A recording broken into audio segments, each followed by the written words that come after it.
everybody. Bear Clan's Hiking Sedona podcast. We're talking episode 8. What equipment do you need when you're hiking in Sedona? I'd like to say everything depends on where you're hiking in Sedona and what time of the year you're hiking in Sedona, so of course I guess we'll go with that. If you're hiking an aggressive trail, you better be prepared for aggressive equipment. First and foremost, guys, any time of the year that you're hiking in Sedona, ultimately water is the number one thing. What everyone will tell you is roughly about 3 liters for an average hike. You know, you have your camelbacks or whatever those bladders are called. The average size of those are about 2 liters, and that should be okay depending on what time of year you're doing.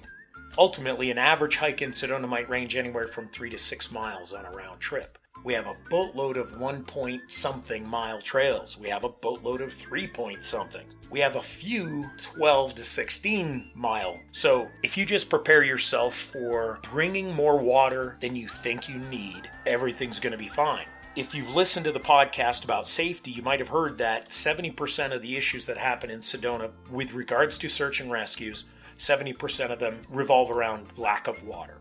It just makes common sense to not become a statistic. If you think you're going to use one 16-ounce bottle of water, just please bring 2. It doesn't hurt and it won't be any more difficult to hike. Next thing is snacks. Ultimately, folks, that's all about you, your choice for snacks. We have some people that bring burgers and fries with them. Doesn't make any difference to me because whatever you put in your system is what you want. Ultimately, the best thing to do is bring stuff that's going to help you in your hike. If you're going to be hiking a little bit more in depth, then you might want to try things like trail mixes and fruits and vegetables or carb items. You know, if you're really going to do something like Bear Mountain or maybe Sterling Pass or A.B. Young, you're going to want to be able to get something that's going to give you more carbohydrates and be able to burn that stuff off. So everything depends on the trail and the time of year that you're hiking. Footwear. Everybody asks me, Bear, what's the best kind of footwear I could wear in Sedona? Straight up, folks, hiking boots are the best. But at the same time, we have some trails that sandals are going to work fine on. Even those flip-flops that don't have any support whatsoever and are just under your feet so that they don't get poked by branches and such. However, they tend to get very slippery during the summertime due to the foot sweat.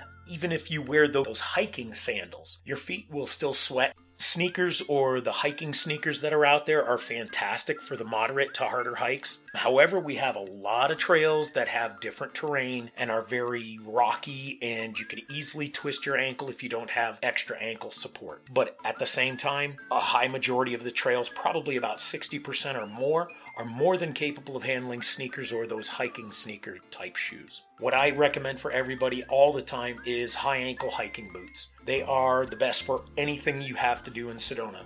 One thing takes care of all of the trails in Sedona. I would highly recommend always having the high ankle boots because the extra support around your ankles is most important. There are some places where you get to play a little bit on the rocks and the traction is incredible, and you want to make sure that whatever style of hike you're doing, you're going to be able to support your legs. You're using your legs. Why not support them the best possible way?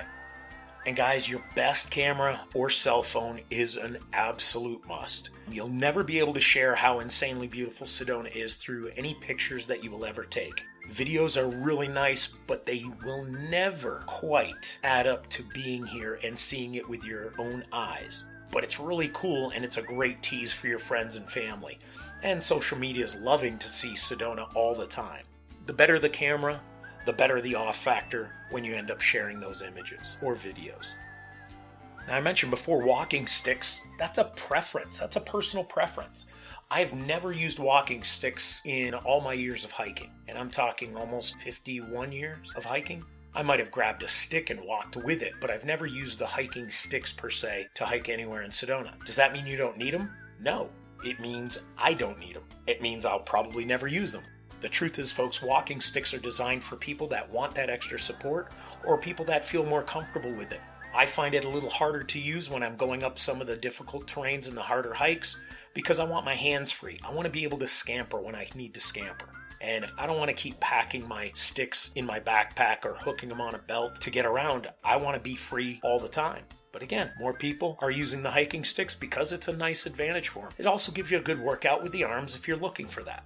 I would also highly recommend any kind of rescue whistle. A strobe light, a real good set of lungs.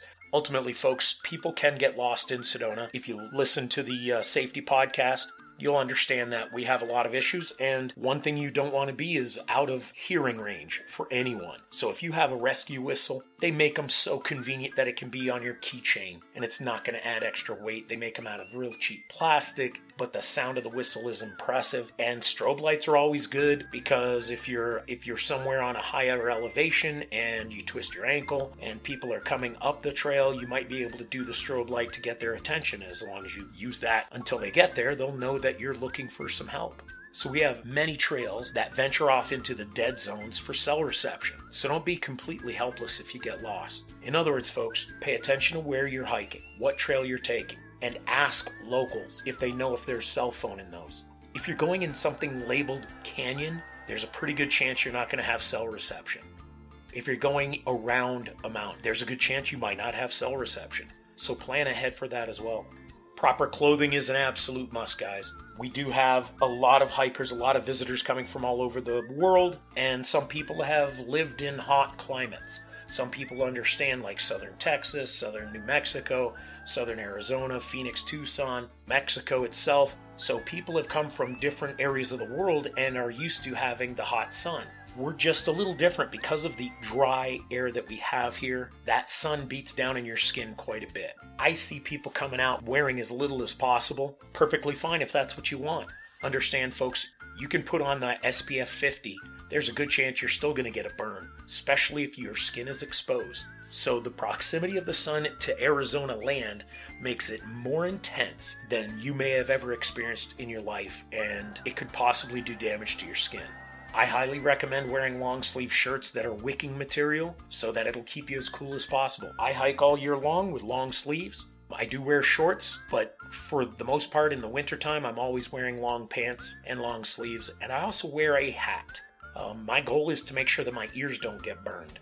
A lot of people fail to consider that as an option. We might put that suntan lotion on our heads, we might wear ball caps, but if you're wearing a baseball cap, your ears are exposed. And if you're out hiking for 3 or 4 hours in the middle of our summertime, man oh man, your ears are going to get toasted. I mentioned before, shorts are great. I prefer the lightweight pants, especially a lot of these trails might be a little tighter than you're expecting, and you might be rubbing up against some of the shrubbery.